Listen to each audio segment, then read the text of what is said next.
ऊर्जा का स्रोत है, सही है ना। और प्रत्यक्ष ऊर्जा का स्रोत है वो। सबसे विशाल ऊर्जा का स्रोत क्या है? सूर्य की ऊर्जा। और केमिकल रिएक्शन से जो ऊर्जा मिलता है उसे रासायनिक ऊर्जा कहते हैं। ऊष्मा से जो ऊर्जा मिलेगा ऊष्मीय ऊर्जा। कंपन से जो ऊर्जा मिलेगा ध्वनि ऊर्जा, सही है ना। बाहरे चला, चला लोग बहुत पढ़ता है। तो आइए हम लोग आज थोड़ा सा आगे चलते हैं अपने काउंटडाउन को लिए।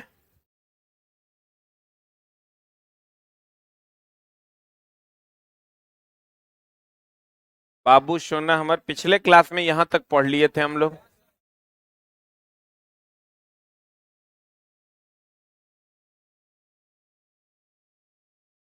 आज हम लोग पढ़ेंगे संवेग के बारे में।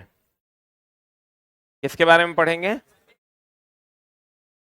संवेग वह भौतिक राशि है जो गति की मात्रा को बताता है, ठीक ना। ध्यान दीजिएगा, संवेग वह भौतिक राशि है जो गति की मात्रा को बताता है। फॉर एग्जाम्पल, ध्यान दीजिएगा, लाइव हो गया। जैसे हम पिछले बार भी आपको बताए थे कि मान लीजिए कि ये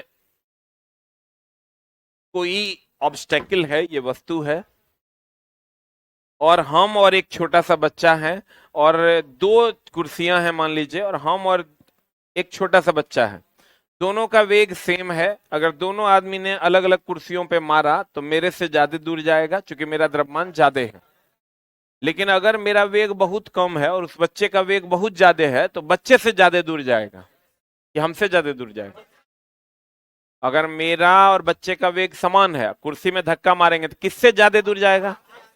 हमसे जाएगा। और अगर मेरा वेग बहुत कम है और बच्चा का वेग बहुत ज्यादा है तो बच्चा से ज्यादा दूर जाएगा। इसमें कोई संदेह नहीं होना चाहिए। इसका मतलब कहा यह गया कि कोई एक ऐसी भौतिक राशि, एक ऐसी भौतिक राशि, एक ऐसी भौतिक राशि जो गति की मात्रा को बता दे, उसे हम लोग संवेग कहते हैं। और ये द्रव्यमान गुना क्या होता है? वेग। जिसका द्रव्यमान ज्यादा होगा उसका संवेग ज्यादा होगा, जिसका द्रव्यमान कम होगा उसका संवेग कम होगा। जिसका वेग ज्यादा होगा उसका संवेग ज्यादा होगा, जिसका वेग कम होगा उसका संवेग कम होगा, सही है। तो संवेग बोले तो P is equal to m into v. P is equal to क्या?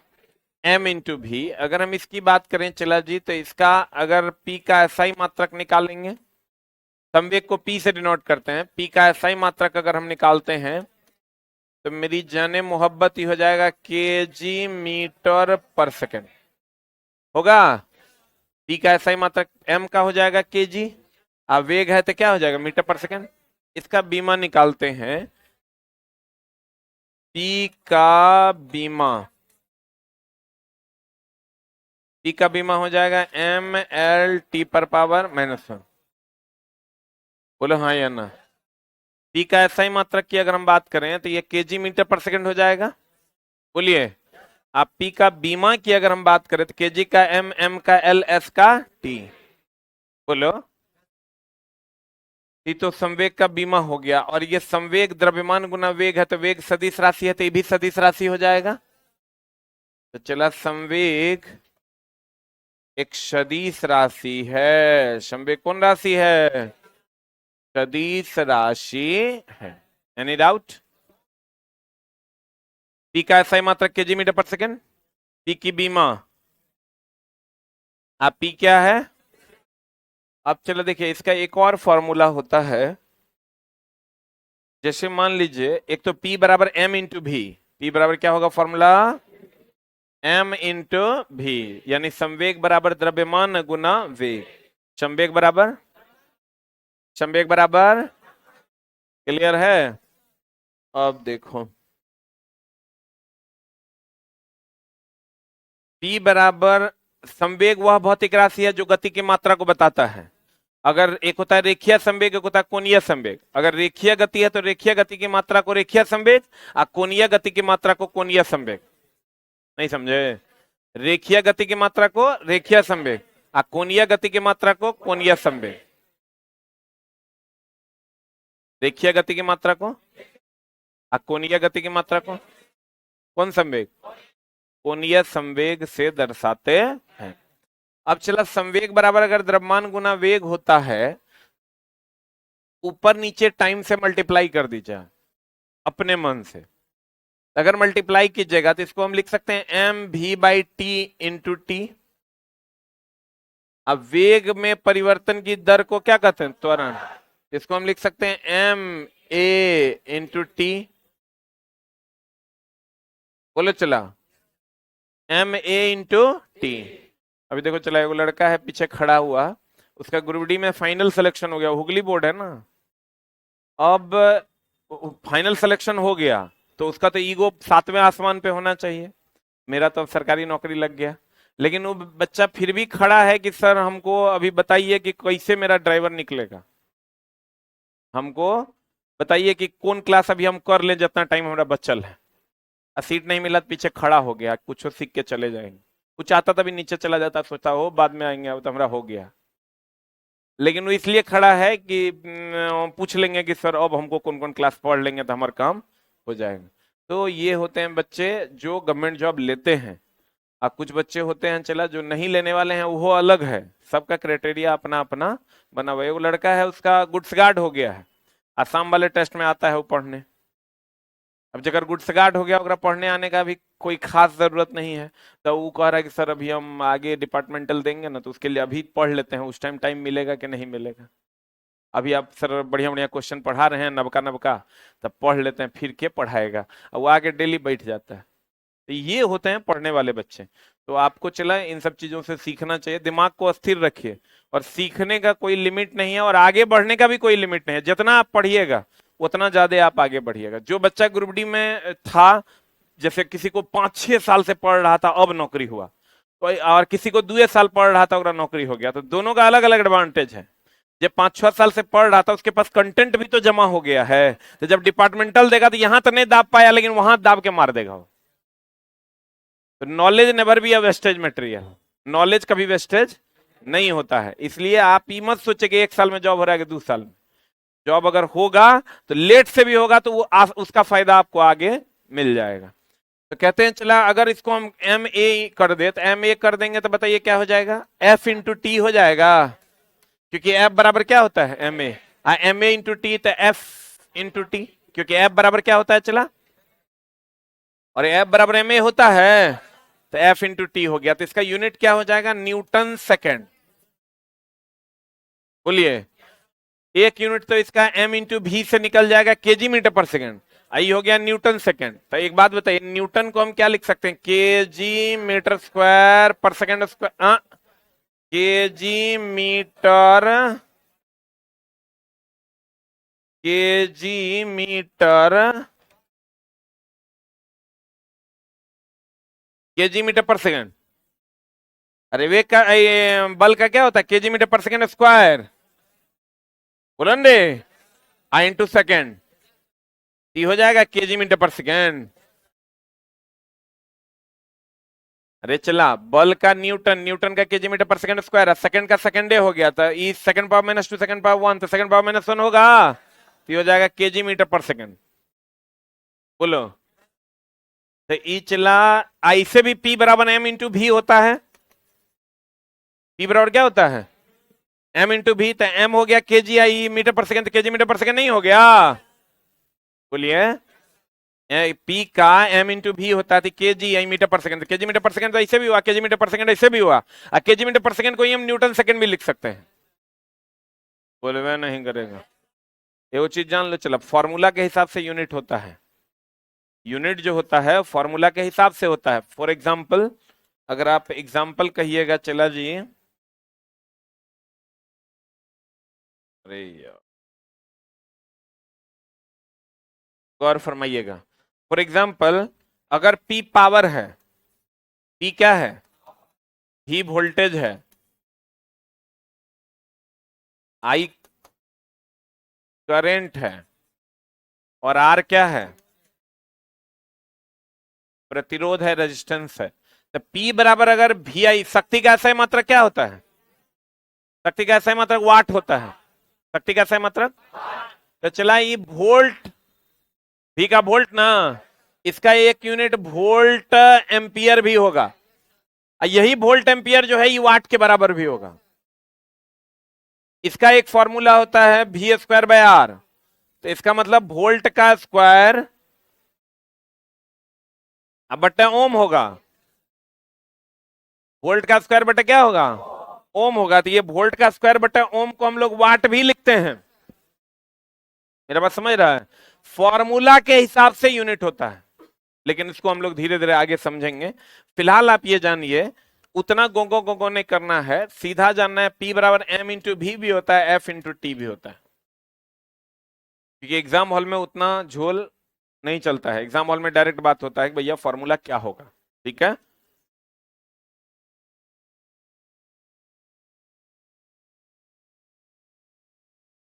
फॉर्मूला क्या होता है, P बराबर M इंटू V और F इंटू T। कितने फॉर्मूले हैं, दो, M into V, F into T। तो M इंटू V से हो गया, M का क्या होता है, द्रव्यमान का सही मात्रक बता, बताओ वेग का सही मात्रक, पक्का ना, केजी। वेग का क्या हो जाएगा, मीटर पर सेकेंड। इसका हो जाएगा तो बल का न्यूटन आ सेकेंड। इसको फिर तोड़िएगा तो फिर यही बन जाएगा, बैठो बोलो ने, आप देखिए चला जी।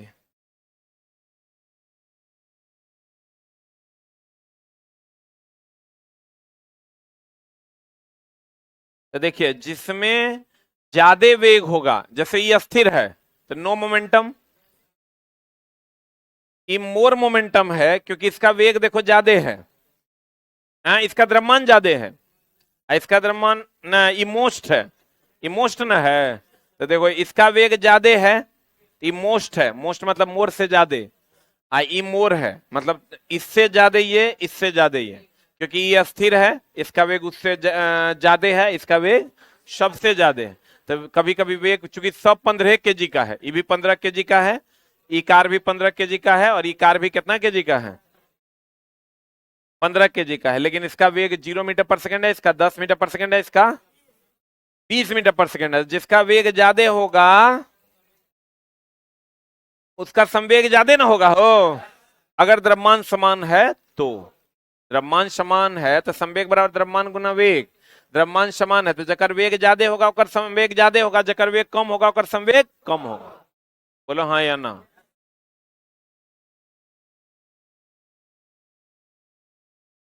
संवेग महाभिव्यायी, संवेग वह भौतिक राशि है जो गति की मात्रा को बताता है, वेरी वेरी इंपॉर्टेंट।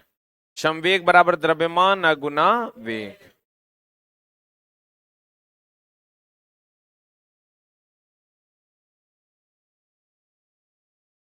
संवेग बराबर द्रव्यमान गुना क्या, वेग। संवेग का ऐसा ही मात्रक हो जाएगा केजी मीटर पर सेकेंड, क्या हो जाएगा, पी का बीमा हो जाएगा ML T पर पावर -1।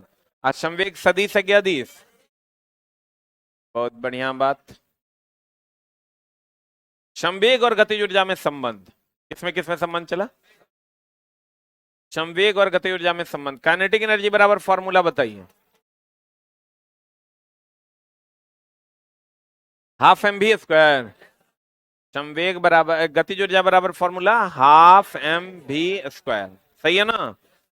एक बात बताइए चला जी, m इंटू भी को p लिख सकते हैं, नहीं लिख सकते, अभी तुरंत बताए हैं p बराबर m इंटू भी, बताए हैं। एक बात बताओ तुम, संवेग बराबर द्रव्यमान गुना वेग, बहुत बढ़िया बात है। तो चला एक काम करते हैं, इसको थोड़ा बड़ा लिखते हैं, हाफ mv स्क्वायर। अगर हम m स्क्वायर v स्क्वायर पैदा कर लेते हैं, ये एगो v स्क्वायर है, यहां अगर एक m स्क्वायर पैदा कर लेंगे तो m स्क्वायर v स्क्वायर को हम p स्क्वायर लिख सकते हैं। तो चला ऊपर नीचे m से गुना भाग कर दो, अपने मन से। तो काइनेटिक एनर्जी बराबर क्या हो जाएगा, हाफ तो हाफे रह जाएगा, ई हो जाएगा एम स्क्वायर वी स्क्वायर बटे एम।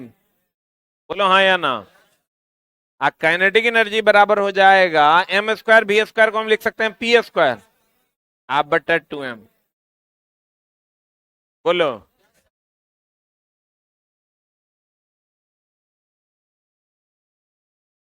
अब गतिज ऊर्जा का भी ई सब को नहीं याद रखना है, सीधे याद रखना है कि काइनेटिक एनर्जी का दो फॉर्मूला, एक हाफ एम वी स्क्वायर और दूसरा पी स्क्वायर बाई 2m। बोलो चलो, काइनेटिक एनर्जी का दो फॉर्मूला, एक हाफ एम वी स्क्वायर और दूसरा पी स्क्वायर बाई 2m। और संवेग का भी दो फॉर्मूला, एक m इंटू भी और एक f इंटू टी। बोलो चला, काइनेटिक एनर्जी कितने फॉर्मूले, अगर वेग के टर्म में कहेगा तो हाफ एम वी स्क्वायर। बोलो हाँ या ना। और अगर संवेग के टर्म में कहेगा पी स्क्वायर बाई 2m। बोलो, अगर वेग के टर्म में कहेगा तो हाफ एम वी स्क्वायर और संवेग के टर्म में कहेगा तो पी स्क्वायर बाई 2m। बोलो चला, अगर संवेग के टर्म में आपको फॉर्मूला लगाना होगा तो फॉर्मूला लगाइएगा पी स्क्वायर बाई 2m, जहां पी संवेग है, जहां पी क्या है, आप पी काइनेटिक एनर्जी बराबर हाफ एम वी स्क्वायर, जहां भी वेग है। बोलिए, अब तो उस सवाल पे चलेंगे तो अपने पता चलेगा। देखिए ऊपर नीचे एम से गुना भाग कर दिया, एम स्क्वायर वी स्क्वायर हो गया, इसको पी स्क्वायर बाई 2m लिख दिए, तो दो फॉर्मूला हो गया।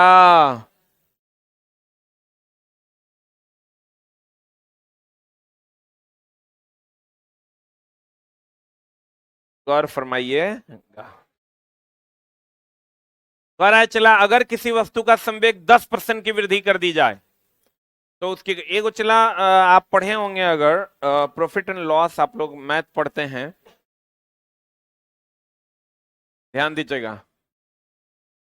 प्रतिशत वृद्धि का फॉर्मूला आप जानते हैं, विक्रय मूल्य माइनस क्रय मूल्य बटा क्रय मूल्य गुना 100, selling price minus costing price बटा कॉस्टिंग प्राइस गुना 100। नहीं जानता? अरे हाँ, जानता है। कितने लोग ये फॉर्मूला जानते हैं? हमको लगता है बिहार यूपी में रहने वाला हर बच्चा ये बात को जानता होगा। विक्रय मूल्य, तो विक्रय मूल्य बोले तो अंतिम प्राइस की प्राथमिक प्राइस, यानी फाइनल माइनस इनिशियल बटा इनिशियल गुना 100। अंतिम माइनस प्रारंभिक बटा प्रारंभिक गुना 100। बोला हो राजा, फाइनल माइनस इनिशियल बटा इनिशियल गुना 100। तो फाइनल हो गया विक्रय मूल्य की क्रय मूल्य, माइनस बटा गुना।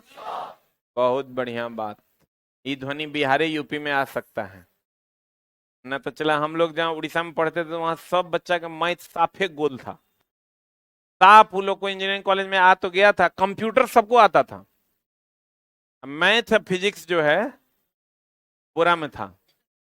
जैसे आप लोग का कंप्यूटर बोरा में है, बहुत लोग तो कंप्यूटर ऑन करना भी नहीं जानते होंगे, यही जेन्युइन बात है।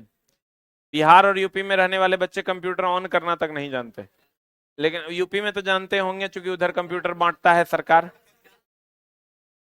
अब गौर फरमाइएगा, प्रतिशत वृद्धि बराबर फाइनल माइनस इनिशियल बटा इनिशियल गुना 100, यही ना होता है, यानी फाइनल माइनस इनिशियल बटा इनिशियल गुना 100। अब चला, आपको क्या करना है, अगर वृद्धि, और एक और आप लोग फॉर्मूला जानते होंगे, x plus y plus x y by x, जानते हैं? ये हम ठीक लिखें, गलती है? बाप रे बाप, ये फॉर्मूला हम 1956 में हम भी पढ़े थे, x plus x y by 100, वृद्धि निकालने का ये भी फॉर्मूला है। तो आप दोनों फॉर्मूला से आप लोग विद्वान आदमी हैं। अगर किसी वस्तु का संवेग 10% की वृद्धि हो जाए तो गतिज ऊर्जा में कितना प्रतिशत का बदलाव होगा? तो कुछ लोग x plus x y by 100 करेंगे, तब भी वृद्धि निकल जाएगा 10 गुना 10/100।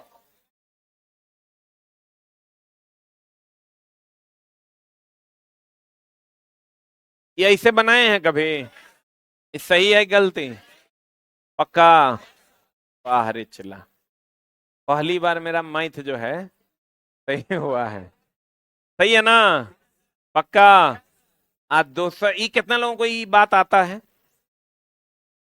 नॉर्मल बात है ये? वाह, बहुत बढ़िया बात। तब तो हमारा सेकंड प्रोसेस तो किताब में बनाइले है। सेकंड प्रोसेस अगर आप बनाइएगा, जो कि बहुत ही लॉन्ग मेथड है, किसी वस्तु का संवेग में 10% की वृद्धि हो जाए तो गति ऊर्जा में कितना, तो काइनेटिक एनर्जी बराबर फॉर्मूला तब संवेग वाला लगाना होगा कि वेग वाला? संवेग वाला ना। तब p² बटा 2m। मान लो काइनेटिक एनर्जी इनिशियल जो है, इनिशियल 100% है, तो 100 संवेग 100 है, संवेग में ना वृद्धि हो रहा है वो 10% का, तो काइनेटिक एनर्जी फाइनल हो जाएगा 110 का होल स्क्वायर आप बटा 2m। बोलो हाँ या ना? अरे बोलो हाँ या ना? अब कुछ नहीं करना है, प्रतिशत वृद्धि अगर आपको निकालना है तो प्रतिशत वृद्धि पर kinetic energy final minus kinetic energy initial बटा काइनेटिक एनर्जी इनिशियल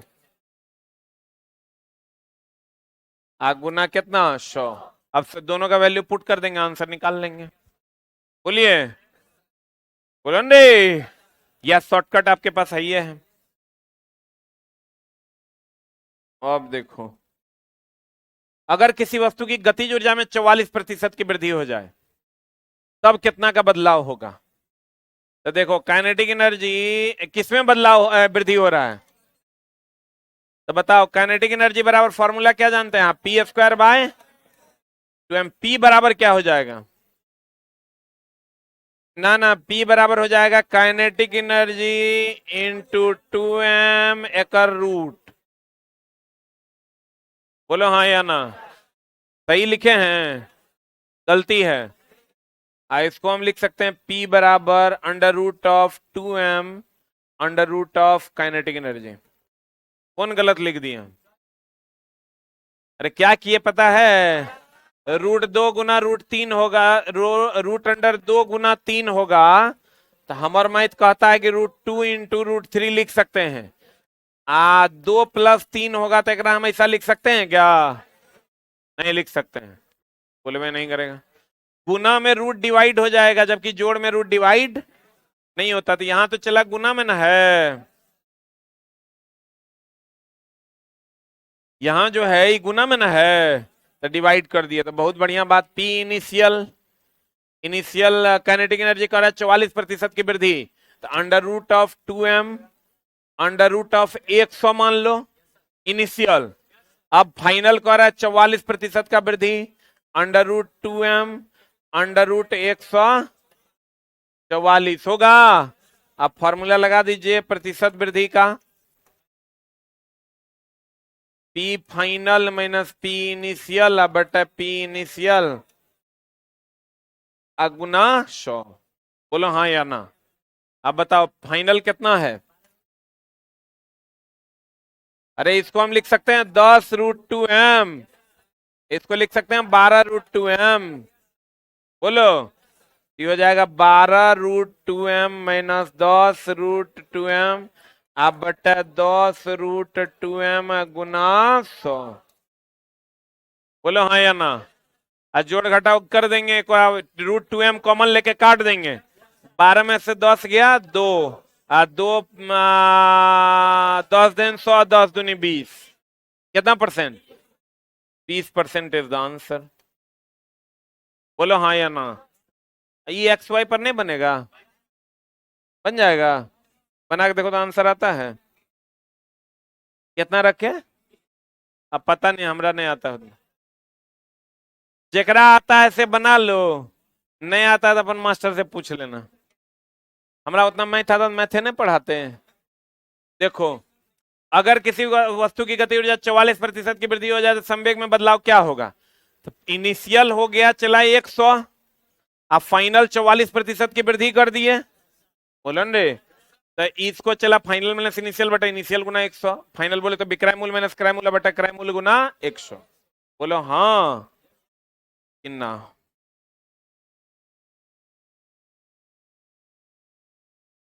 वाह। अब चला ध्यान देना, कुछ कुछ इसमें न्यूमेरिकल है चला जो समझना पड़ेगा, धीरे धीरे करके हम समझाएंगे, आप समझने की चेष्टा कीजिए। न्यूमेरिकल वाला चैप्टर जितना है उसमें से एक चैप्टर ये भी है, ठीक है।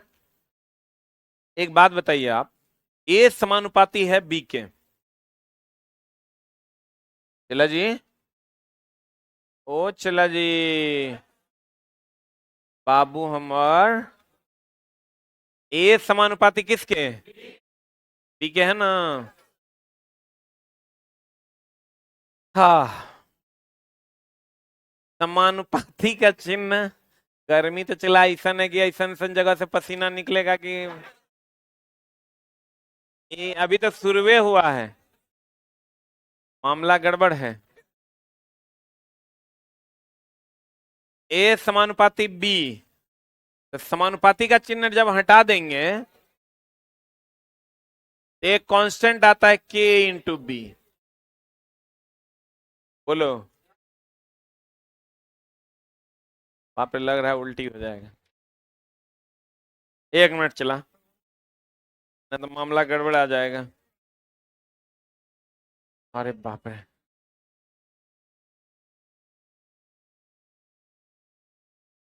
1 मिनट ऑनलाइन वालों रुक जाओ भाई।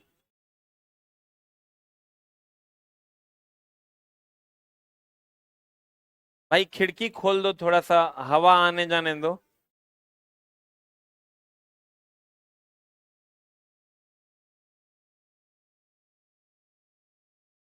धूप जिसको लग रहा है बंद करो उसको, धूप लग रहा है।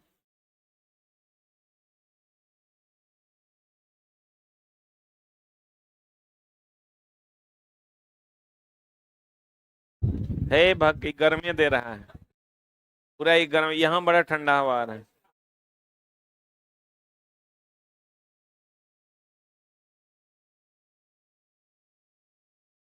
देखो, सब अपने अपने हिसाब से 10-10 को सजेशन लिख के दे दो, है ना? वैसे हम नहीं सुन पा रहे हैं सबका, पगला सबका। इधर इधर इधर इधर आ जाओ ना यार। ए समानुपाती बी, ठीक ना? रात में भी चला उल्टी हो गया है, खाली पेट कल नाश्ते नहीं किए, मामला गड़बड़ा गया। एकाएक खाना खा के जैसे पलटे, मामला हमको लगता है लगभग 8-10 साल बाद हमको उल्टी हुआ है। ए समानुपाती क्या होगा? बी। तो ए समानुपाती का चिन्ह हटा देंगे तो क्या आएगा? कांस्टेंट आएगा ना। तो ए बराबर हो जाएगा के इंटू बी। Any doubt? इससे हम लोग ये अगर लिख सकते हैं तो इससे ये भी लिख सकते हैं, बोलो हाँ या ना? नहीं लिख सकते? अब चिल्ला जी गौर फरमाइएगा, अगर द्रव्यमान कभी बदलता है क्या? किसी वस्तु पर हम धक्का दे दिए, मान लीजिए 5 किलोग्राम का वस्तु है, उस पर हम धक्का दे देंगे तो काउ 6 किलोग्राम का हो जाएगा, और 6 किलोग्राम का है तो काउ 7 किलोग्राम का हो जाएगा। द्रव्यमान कभी बदलता नहीं, नहीं ना बदलता। अब देखो, जैसे हमने आपको कहा कि बाप बराबर बेटा बटा दुश्मन, ये आपको बताए होंगे हम पीछे। हम बोले थे कि बाप बराबर बेटा बटा दुश्मन, यानी बेटा बढ़ेगा तो बाप बढ़ेगा, अब बेटा घटेगा तो बाप घटेगा, और दुश्मन बढ़ेगा तो बाप घटेगा, दुश्मन घटेगा तो बाप बढ़ेगा। इसके घटने से ही बढ़ेगा ये कांस्टेंट रहेगा, इसके बढ़ने से ही बढ़ेगा ये कांस्टेंट रहेगा। एक के बढ़ने से दूसरा बढ़ेगा या घटेगा, कंडीशन सप्लाई तीसरा कांस्टेंट रहेगा। आप जानते हैं द्रव्यमान हमेशा क्या रहता है? कांस्टेंट। द्रव्यमान हमेशा क्या रहता है? कांस्टेंट रहता है। बाहरे बुच्चू वाह रे शुगा। बाप बराबर क्या होगा? बेटा बटा दुश्मन। बहुत बढ़िया, उम्दा बात। कहते हैं अगर मान लो जो पहला क्वेश्चन है आपका, आज समान मान लो कहीं पर लिखा हुआ है a बराबर 9.8 इंटू बी, तो 9.8 चर है कि अचर है? चर अचर समझते हो? वेरिएबल या कांस्टेंट? वेरिएबल जिसका मान बदलता है, कांस्टेंट जिसका मान नहीं बदलता है। इसमें बच्चा को डाउट रहता है, ये कांस्टेंट है 9.8 इज 9.8, इसका मान बदल सकता है क्योंकि इसका मान इस पर निर्भर करता है। x is a variable, x क्या है? दो इज अ कांस्टेंट। मैथ वाले सर अगर आपको पढ़ाए होंगे बचपन में तो ये सब बताए होंगे। x क्या है? वेरिएबल है। वेरिएबल है मतलब ये चर है, चर मतलब ये चरेगा, मतलब ये बदलेगा। ई अचर है। जमीन अचर संपत्ति है कि चर? जमीन अचर संपत्ति है। घर अचर संपत्ति है। मोटरसाइकिल चर संपत्ति, अचर है। रोड पर जाएगा बुरा में चल जाएगा, अचर है वो, चर है वो। जिस संपत्ति की वैल्यू कांस्टेंट ना रहे वो क्या है? चर है। तो चला ई चर की अचर, अचर यानी कांस्टेंट, ई चर यानी वेरिएबल, यानी ये बदलेगा, ये नहीं बदलेगा। क्लियर है ना? वाह, बहुत मैथ आता है आप लोगों को। देखिए कहते हैं दो अलग अलग द्रव्यमान की वस्तु, एगो है चिला जी M1, एगो है M2। दो अलग अलग द्रव्यमान ले लिए, one is M1 another is, की वस्तु का अगर संवेग अस्थिर हो, क्या स्थिर हो? अगर संवेग अस्थिर हो, संवेग अस्थिर हो मतलब क्या स्थिर हो? P, दोनों का अस्थिर हो। अस्थिर हो मतलब दोनों में समान हो। हम कहेंगे दोनों जेब में पैसा अगर अस्थिर है मतलब दोनों जेब का पैसा क्या है? समान। वस्तु द्रव्यमान अलग अलग द्रव्यमान की वस्तु का अगर संवेग अस्थिर है तो गतिज ऊर्जा क्या होगा? इसका गतिज ऊर्जा मान लेते हैं ke1, इसका मान लेते हैं ke2। मान लें, मान लें। अच्छा ये सब प्रैक्टिस का चीज है, प्रैक्टिस कर लीजिएगा, सीख जाइएगा। Kinetic energy 1 is equal to p square बटा 2m1। बोलो हाँ या ना? Kinetic energy 2 is equal to p square by 2m2। बोलिए, तो ये कांस्टेंट है कि बदल रहा है?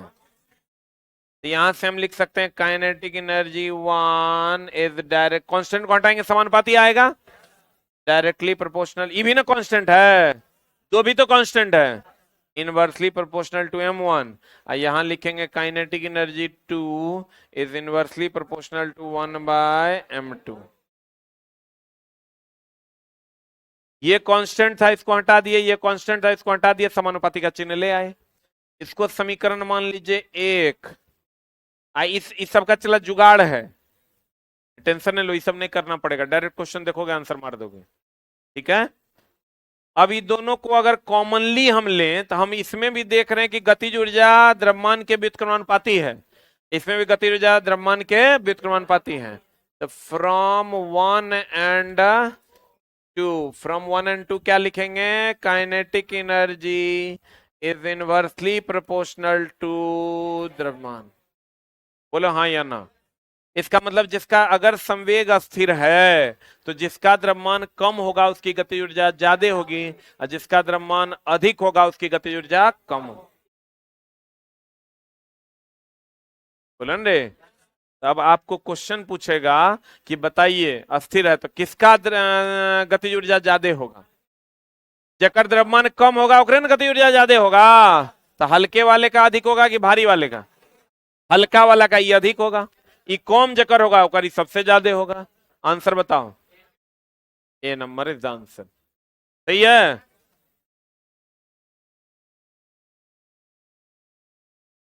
अगला क्वेश्चन कह रहा है अगर दो अलग अलग द्रव्यमान की वस्तु की गतिज ऊर्जा समान हो, इस बार संवेग समान नहीं है,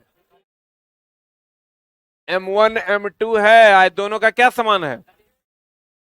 यानी इसका भी काइनेटिक एनर्जी और इसका भी काइनेटिक एनर्जी समान है। तो बताए तो संवेग क्या होगा? इसका संवेग P1 मान लीजिए, इसका संवेग P2 मान लीजिए। आपको पता है काइनेटिक एनर्जी बराबर P स्क्वायर P1 स्क्वायर आप बटा 2m1। बोलो हाँ या ना। तो यहां से अगर ये कांस्टेंट ना है, ये भी कांस्टेंट है, इसको इस साइड लेके जाते हैं तो P स्क्वायर बराबर 2 P1 स्क्वायर बराबर 2m1 इंटू काइनेटिक एनर्जी। ई कांस्टेंट है, ये भी कांस्टेंट है, ये दोनों हट जाएगा तो ये हो जाएगा P1 स्क्वायर समानुपाती m1। बोलो हाँ या ना। इधर आइएगा तो सेम हो जाएगा तो P2 स्क्वायर समानुपाती m2 नहीं हो जाएगा?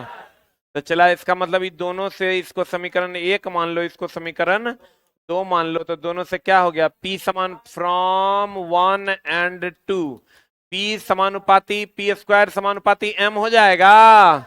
इसका मतलब जकर द्रव्यमान ज्यादा होगा और संवेग ज्यादा होगा। अब ऑप्शन आपके सामने है, बताइए क्या होगा?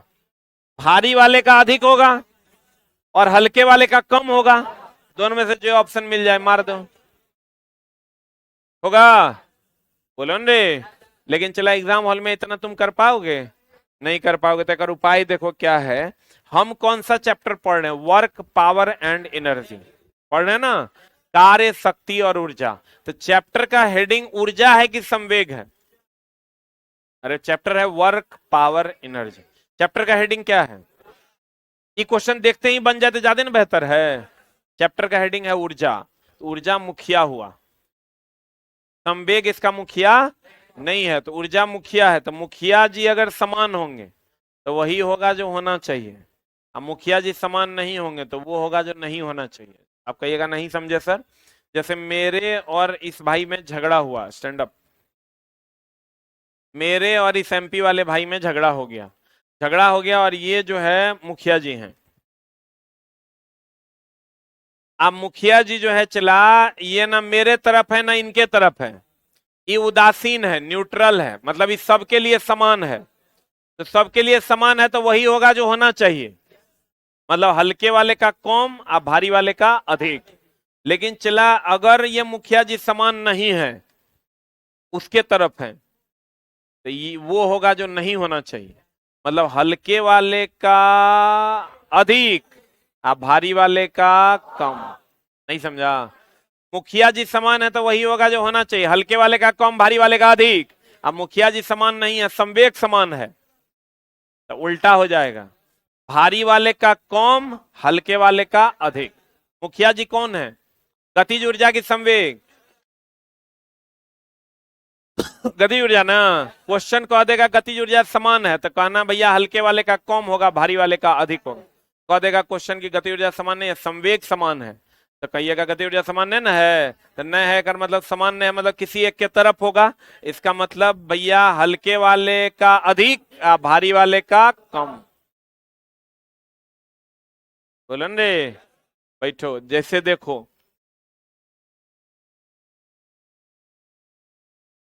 दो अलग अलग द्रव्यमान, यहां क्वेश्चन क्या कह रहा है देखो, कहता है दो अलग अलग द्रव्यमान की वस्तु का अगर संवेग समान है या स्थिर है मतलब समान है, तो गति ऊर्जा समान है ना है? अरे गति ऊर्जा समान है। इसके बाद वाला जो क्वेश्चन है,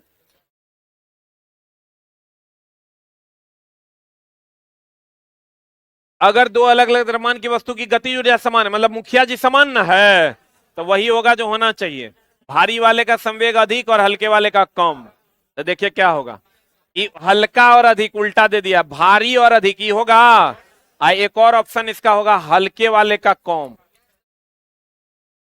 हल्के वाले का कौन, बोलवे नहीं करेगा। आइए अगले पिछला क्वेश्चन में चलिएगा, पिछला क्वेश्चन में चला जी, चलिएगा ना, तो क्या होगा बताइए। अगर दो अलग अलग द्रव्यमान की वस्तु का अगर संवेग स्थिर है, संवेग स्थिर है, गति ऊर्जा समानन है, तो उल्टा होगा, हल्के वाले का अधिक, और इसी का एक और ऑप्शन होगा भारी वाले का कम। यही दो टाइप का सवाल है इसमें। जैसे कह देगा गति ऊर्जा समान है, मतलब मुखिया जी समान है, वही होगा जो होना चाहिए, हल्के वाले का कम, भारी वाले का अधिक। अगर मुखिया जी समान नहीं है, मुखिया जी तब किसी एक की ओर होंगे, तो उल्टा हो जाएगा, हल्के वाले का अधिक, भारी वाले का कम। बुझा रहा है? अरे बुझा रहा है कि झूठे हो कर रहे हैं? पूछना चला जी पड़ेगा ना, ना तो इस शायद लिखा हुआ होगा, किताब में लिखल है कि नोट करके लिखा हुआ होगा। कहाँ है लिखल, दिखाओ तो नहीं। नीचे हम एक जगह लिख दिए थे। हाँ, अगर गति ऊर्जा समान हो तो वो होगा जो होना चाहिए, समान नहीं रहने पर क्या होगा, उल्टा। गति ऊर्जा अगर समान होगा तो हल्के वाले का कम और भारी वाले का अधिक, और गति ऊर्जा समान नहीं है तो हल्के वाले का अधिक और भारी वाले का कम। नहीं बुझा रहा है? पूछना पड़ेगा। बोलन रे, गति ऊर्जा समान होगा तो वही होगा जो होना चाहिए, और गति ऊर्जा समान नहीं होगा तो वो होगा जो नहीं होना चाहिए। सही है? हाँ, आप परसेंटेज प्रॉफिट और लॉस निकाल लीजिएगा ना। चला, फॉर्मूला काइनेटिक एनर्जी का दूगो हो गया। काइनेटिक एनर्जी बराबर क्या फॉर्मूला होता है, half m b square p square by 2m। संवेग का दूगो फॉर्मूला, एगो एम इंटू बी, एगो एफ इंटू टी। सही है? संवेग के टर्म में कहेगा तो ये फॉर्मूला, वेग के टर्म में कहेगा तो ये फॉर्मूला, द्रव्यमान के टर्म में कहेगा तो ये फॉर्मूला, बल के टर्म में कहेगा तो ये फॉर्मूला। मुखिया जी समान होगा तो वही होगा जो होना चाहिए, मुखिया जी समान नहीं होगा तो वो होगा जो नहीं होना चाहिए। कार्य धनात्मक, ऋणात्मक और शून्य होगा। बोलन रे, कार्य धनात्मक भी होगा, ऋणात्मक भी होगा, शून्य में। सही है? बोलन रे, अभी देखो चला, अब ये सबको पता है कि अब क्लास खत्म होने वाली है, वहां से उछल के यहाँ आ गया 4 गो। वो लड़का जिसको जॉब हुआ है वो ऐसे है तो वो इसने है, हम देख रहे हैं वही, इसी से चला हम लोग एनालाइज करते हैं केकरा कते दिन में होगा। वो ऐसे है ना तो वो इसने है, 3-4 गो उछल के बंदर जैसा इधर आ गया है, तैयार है बैग उग टांग के, भाग, 1 2 3। हाय पगला सब, एकदम जैसे थैंक यू कहेंगे ना, सबसे पहले उसको निकल के नोबेल पुरस्कार ले लेना है। हाय पगला, दिमाग को चला थोड़ा अस्थिर करो, ठीक ना। हम लास्ट का 2 मिनट रखते हैं रिवीजन के लिए, कि रिवीजन करवा देंगे, एक बार जो पढ़ा है पीछे का भी 2-4 पॉइंट रिवीजन करवा देंगे, तो थोड़ा सा मेमोरी में रहेगा, तो उसको लगेगा कि नहीं हम पढ़ रहे हैं, हमको समझ में आएगा। तो चला जी, किया गया कार्य महत्तम तब होगा जब बल और विस्थापन दोनों समान दिशा में होगा। सही है ना? ऋणात्मक तब होगा जब घर्षण बल के द्वारा किया गया कार्य ऋणात्मक होता है। बोलन रे, घर्षण बल के द्वारा किया गया कार्य, कार्य और ऊर्जा दोनों सदिश की अदिश, सदिश, ना कार्य की कोई दिशा ना ऊर्जा की कोई दिशा, शक्ति की भी कोई दिशा नहीं होती। शक्ति का इसलिए कभी कहते हैं हम लोग, कॉम्प्लेन पियोगे तो पूरब की तरफ शक्ति आएगी, तो शक्ति का भी कोई दिशा नहीं होती। चलिए, थैंक यू वेरी मच।